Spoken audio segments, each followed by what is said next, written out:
You have to see it obviously for yourself. You have to be sitting, you have to first walk 3 miles or 5 kilometers, 2 o'clock in the morning, and sit in a bank. And then finally you see the PDA escort engine. It's for me like a Sibelius or Beethoven. And because beauty is in your eyes, but the music is in your ears. And you see that car coming and you see the lights in a pitch black night. And you know, when it finally comes, you only see, I mean, dirt is thrown at you and you see the red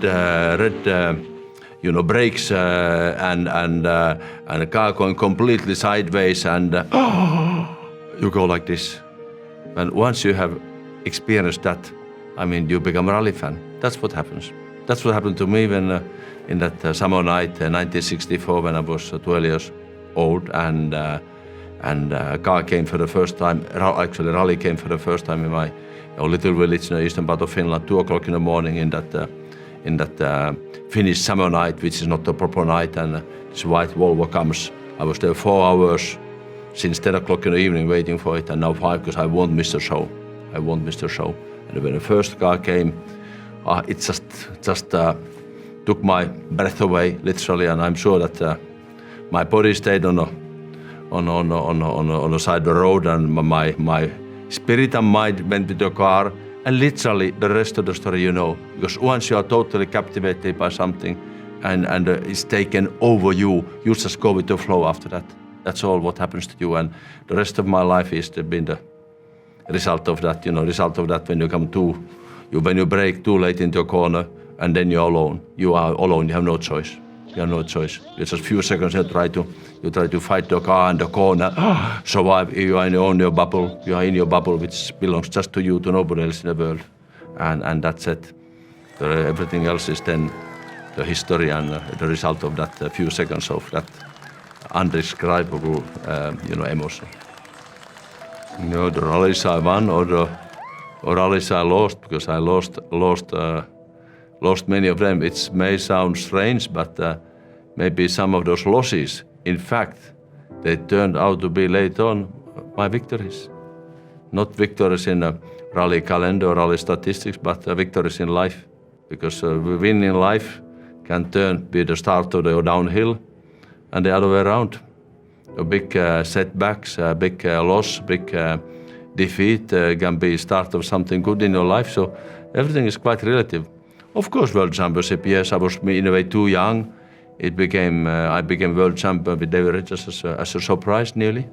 Wow, because I had only won my very first world championship event, and the only one previous year, 1980 in Acropolis, and the following year I won the championship. So I can never forget that the end of the last stage in RAC, because I had to finish that rally and I had to finish in front of Guy Fregel, and then David Sutton hugs me, and that relief which is there, it was unbelievable, because had we not won, it would have been because of my mistakes. You have to relate it to where I came from. I came from a little village in Tuupovaara in the eastern part of Finland. My dad had died in a car accident already, and I was in the same car, so I witnessed that. So it was a long way. Then we had no car, no dad, and it was a long way from there to that pinnacle. And but in a way, I felt that because, as I explained, I was in a way overwhelmed by my passion of driving. These few seconds when you fight the car in the corner. And then everything else has been like a consequence of that. And then suddenly, wow, I'm world champion. Yes, it was an incredible relief because of my mistakes. We had to clinch it on the very last rally, and given my tendency to make mistakes, even sometimes when it was definitely not necessary, when I had all in the pocket and then I threw it away. So like here in Portugal, 81, we were leading this rally by 6-7 minutes. And when I saw the last Audi, retired, standing on the roadside, I knew that I was leading this two-wheel driver class. Henry Toivonen, our late Henry Toivonen, was 5-6 minutes behind us. So I just suddenly got so nervous. Oh, we are going to 20 points. Our little Rotman's David Sutton team, we are going to win, and we are going to win lead in the World Championship. And I hardly stayed on the road from that where Audi was parked till the end of the stage. And then the next stage, first few corners, long way off the road. So I had all that in my mind when I came to the RAC rally. So it was big relief, big. How should I say? A overjoy, as you said. And then I had to sort of, in a way, ask: Is it really me? But I'm very grateful. I don't feel I'm a hero. Life has given me so much. You just do what you are good at and passionate about. It's not the struggle or strain on you. You do what you want to do in life, because it hasn't been a sacrifice for me. So well, and then I see these results I've got, and of course I've incredibly privileged life, and even more privileged than some other colleagues, because I had this opportunity to do lots of rally raids in Africa and in the poorest parts of the world. I had a chance to do the Spikes Peak a few times. This one single film, a few minutes of film, which there's not a day when I'm walking about that people wouldn't come and talk to me about that film. And the second when I raise my arm, and when I always say, well, in life you can raise your arm but not your foot, pedal to the metal. and so it hasn't been a sacrifice for me. So sometimes I ask myself that, well, what have I done to deserve all that? So why did it happen to me, not to you or to somebody else? And in a way, I feel that life has been just unfolding in front of me in a way I could have never imagined. And so in a way, I have been like a spectator in the rally of my life myself. This sport has given you everything. It has. It's given you the highest of highs and basically fighting for your life. How tough was that? But you are floating like a